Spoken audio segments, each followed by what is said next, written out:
You know, our bodies are these amazing, self-repairing machines. They're constantly working, replacing old cells with new ones. But what happens when that process goes horribly wrong? What if a part of you, a living, breathing part, just dies? Let's get into it. It's a pretty intense question, right? And we're not talking about the normal, scheduled end of a cell's life. No, this is about something abrupt, something damaging, the premature death of your own tissue. Today, we are diving deep into this dark biological process called necrosis. All right, so first things first. To really get a handle on this, we've got to get a crystal clear picture of what necrosis actually is. So, at its heart, necrosis is cell death, but it is a violent, messy end. It's triggered by things from the outside, things that really shouldn't be happening, like a bad injury, a nasty infection, or maybe a poison. And here's the real kicker. Once it happens, that damage is irreversible. There is absolutely no coming back for those cells. Now, to really get what necrosis is, it helps to compare it to its much more, well, polite cousin, apoptosis. Think of apoptosis like a scheduled, tidy demolition. The body knows a cell's time is up, so it neatly packages it up and gets rid of it. No mess, no fuss. Necrosis, on the other hand, that's like a bomb going off. It's a messy, unplanned collapse that causes chaos, triggering this huge inflammatory response that damages all the healthy tissue around it. So what in the world could cause this kind of cellular catastrophe? Well, as it turns out, there's one main bad guy, a primary villain that stands out way above the rest. That's it. The single biggest reason necrosis happens is when you cut off the blood supply. I mean, our tissues are desperately hungry for that constant flow of blood, bringing them oxygen and all the nutrients they need to live. You stop that flow, and the cells literally begin to starve and suffocate. And there's a medical term for this. It's called ischemia. It's basically a state of absolute crisis for your cells. Without that vital lifeline, all their internal machinery just grinds to a halt. And that's when the path to irreversible death, to necrosis, really begins. But hey, it's not just about blood flow. There's a whole list of other things that can kick off necrosis.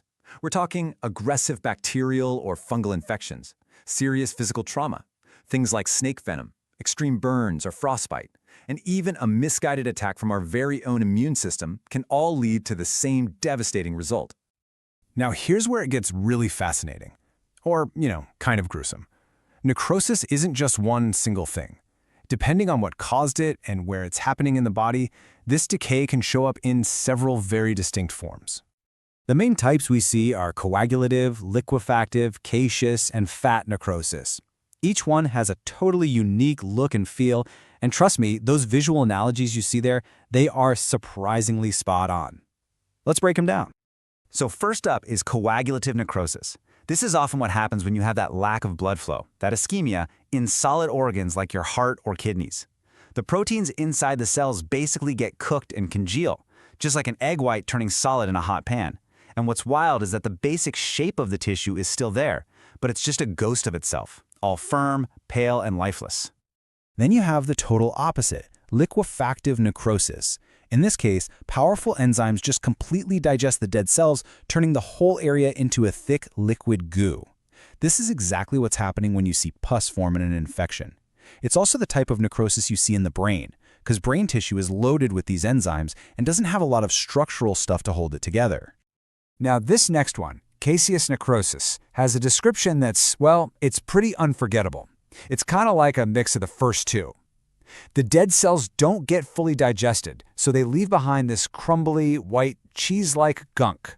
This is the classic hallmark of tuberculosis, where the body is trying to wall off the infection.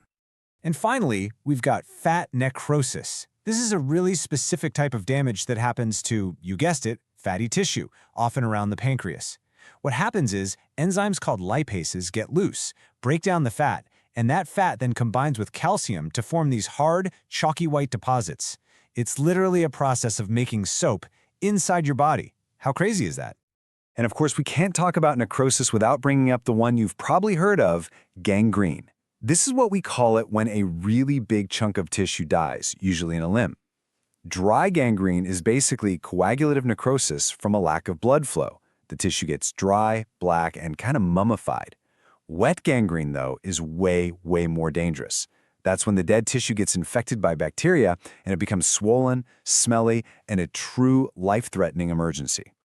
Okay, so after all that doom and gloom, you're probably wondering, can we even fight this? Is there anything that can be done to stop this tide of tissue death? Let's look at the treatment plan. The approach is like a three-pronged attack. First, and this is the top priority, if lack of blood flow is the problem, doctors scramble to get it restored. Second, because dead tissue is a perfect playground for bacteria, antibiotics are absolutely essential. And third, and this is so critical, the dead tissue has to be removed.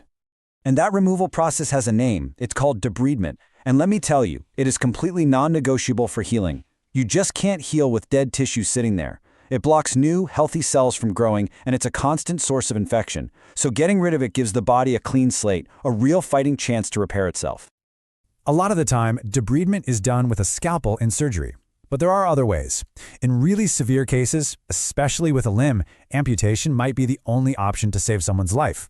And then, there's one that sounds like it's straight out of ancient history, but it's brilliant. Maggot therapy. Yep, they use special, sterile maggots that only eat the dead, necrotic tissue, leaving all the healthy stuff completely alone. It's surprisingly effective. At the end of the day, necrosis is a pretty grim but powerful lesson in biology. It really shows us right down at the cellular level just how fragile we are and how deeply we depend on that constant, uninterrupted flow of life-giving blood. It's a stark reminder that being alive isn't just a state of being, it's an active, delicate process happening every single second in every single part of you.